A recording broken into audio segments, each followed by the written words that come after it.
ভারতবর্ষের প্রাক্তন প্রধানমন্ত্রী ভারতরত্ন অটল বিহারী বাজপেয়ীর জন্মশতবার্ষিকী উপলক্ষে 14 বাধারঘাট মণ্ডল যুব মোর্চার পক্ষ থেকে ডাক্তার বি.আর. আম্বেদকর হাসপাতালে রোগীদের মধ্যে ফল মিষ্টি বিতরণ করা হয় বুধবার। এই মহতী কর্মসূচিতে উপস্থিত ছিলেন এলাকার বিধায়ক মীনারানী সরকার, মণ্ডল সভাপতি মনীষ দেব, যুব মোর্চার সভাপতি দেবব্রত বিশ্বাস সহ অন্যান্য কার্যকর্তারা।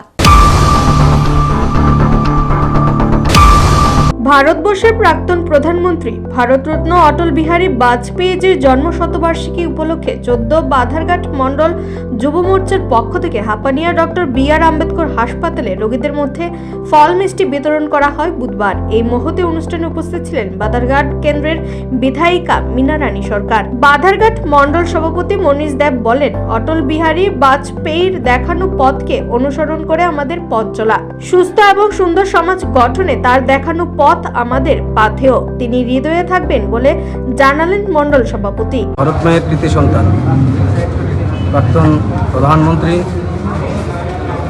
প্রয়াত ভারতরত্ন শ্রদ্ধেয় অটল বিহারী বাজপেয়ীজির 100তম জন্মদিন উপলক্ষে 14নং বাধারঘাট বিধানসভা কেন্দ্রে যুব মোর্চার উদ্যোগে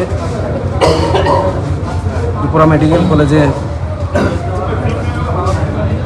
রোগীদের মধ্যে ফল মিষ্টি বিতরণ করা হয়। আমাদের এই যুব মোর্চার মহতী অনুষ্ঠানে উপস্থিত রয়েছেন আমাদের এলাকার সম্মানীয় বিধায়িকা মীনারানী সরকার মহোদয়া। আমরা এই দিনটিকে পালন করি সেই অর্থে যেন আমাদেরকে উনি যে পথ দেখিয়ে গেছেন সেটা অনুসরণ করার মাধ্যমে যেন আমরা একটা সুষ্ঠু সমাজ গঠন করতে পারি। অটল বিহারী বাজপেয়ীজি আমাদের হৃদয়ে থাকবে, উনি অমর হয়ে থাকবেন। ওনার যে পথ, ওনার দেখানো পথই আমাদের আগামী দিনের পথ চলার পথে হয়ে থাকুক, এই আমাদের আশা। জয় হিন্দ, বন্দে মাতরম। নিজস্ব প্রতিনিধি রিপোর্ট, এশিয়ান টাইমস।